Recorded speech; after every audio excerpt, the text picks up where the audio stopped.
വർഷങ്ങൾക്കു മുമ്പ് പ്രവാചകൻ മുഹമ്മദ് നബി സല്ലല്ലാഹു അലൈഹി വസല്ലമ തങ്ങളുടെ യൗവനത്തിൽ തന്റെ അമ്മാവൻ അബൂത്വാലിബിനോടൊപ്പം സിറിയയിലേക്ക് വ്യാപാരയാത്ര നടത്തിയിരുന്നു. ഈ യാത്രയ്ക്കിടെ അവർ ജോർദാനിലെ ബൂസ്വെല്ല എന്ന സ്ഥലത്തെത്തിച്ചേർന്നു. അവിടെ വെച്ച് സംഭവിച്ച ഒരു അത്ഭുതമാണ് ഇന്നും സഹാബി മരം എന്ന പേരിൽ അറിയപ്പെടുന്ന ഈ മരത്തെ ചരിത്രത്തിൽ അടയാളപ്പെടുത്തുന്നത്. അവർ യാത്ര ചെയ്തിരുന്ന സംഘം ഒരു മരച്ചുവട്ടിൽ വിശ്രമിക്കാൻ നിന്നു. അന്ന് മുഹമ്മദ് നബി സല്ലല്ലാഹു അലൈഹി വസല്ലമ തങ്ങൾക്ക് ഏകദേശം 12 വയസ്സായിരുന്നു പ്രായം. അവിടെ അവർക്ക് ഒരു ക്രിസ്ത്യൻ സന്യാസിയായ ബഹീറായെ കണ്ടുമുട്ടി.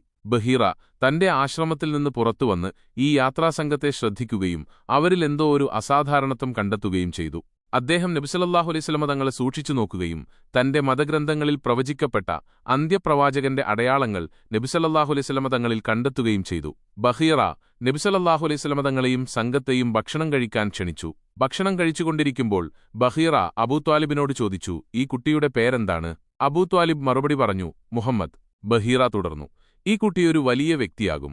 ഇദ്ദേഹം അല്ലാഹുവിന്റെ അന്ത്യപ്രവാചകനാണ്. ഇദ്ദേഹത്തിന് സാധാരണക്കാർക്കില്ലാത്ത പല അത്ഭുതങ്ങളും ദൃശ്യമാകും.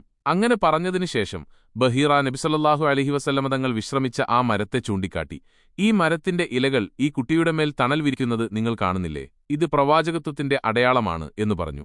ശ്രദ്ധേയമായൊരു കാര്യം, ആ മരം നബി സല്ലല്ലാഹു അലൈഹി വസല്ലമ തങ്ങൾ അതിനടിയിൽ വിശ്രമിച്ചപ്പോൾ തണുപ്പേറിയ തണൽ നൽകിക്കൊണ്ട് തന്റെ ശിഖരങ്ങൾ താഴ്ത്തിക്കൊടുക്കുകയും മറ്റുള്ള മരങ്ങളിൽ നിന്ന് വ്യത്യസ്തമായി നബി സല്ലല്ലാഹു അലൈഹി വസല്ലമ തങ്ങൾക്ക് മാത്രമായി അത് തണൽ നൽകുകയും ചെയ്തു എന്നതാണ്. കാലമിത്ര കഴിഞ്ഞിട്ടും ആ മരം ഇന്നും ജോർദാനിലെ മരുഭൂമിയിൽ തലയുയർത്തി നിൽക്കുന്നു. ആയിരക്കണക്കിന് വർഷങ്ങൾ പഴക്കമുണ്ടെന്ന് വിശ്വസിക്കപ്പെടുന്ന ഈ മരം ഇന്നും പച്ചപ്പ് നിലനിർത്തുകയും ഏകാന്തമായി നിലകൊള്ളുകയും ചെയ്യുന്നു. ഈ മരം നബി മുഹമ്മദ് സല്ലല്ലാഹു അലൈഹി വസല്ലമ തങ്ങളുടെ പ്രവാചകത്വത്തിന്റെ ആദ്യകാല അടയാളങ്ങളിലൊന്നായി കണക്കാക്കപ്പെടുന്നു. ഈ അത്ഭുതം നബി സല്ലല്ലാഹു അലൈഹി വസല്ലമ തങ്ങളുടെ വ്യക്തിത്വത്തിന്റെയും പ്രവാചകത്വത്തിന്റെയും മഹത്വം വിളിച്ചോതുന്ന ഒന്നാണ്. ഈ മരം നബി സല്ലല്ലാഹു അലൈഹി വസല്ലമ തങ്ങളുമായി ബന്ധപ്പെട്ട ഒരു ജീവിക്കുന്ന സ്മാരകമായി ഇന്നും ലോകമെമ്പാടുമുള്ള വിശ്വാസികൾക്ക് പ്രചോദനം നൽകുന്നു.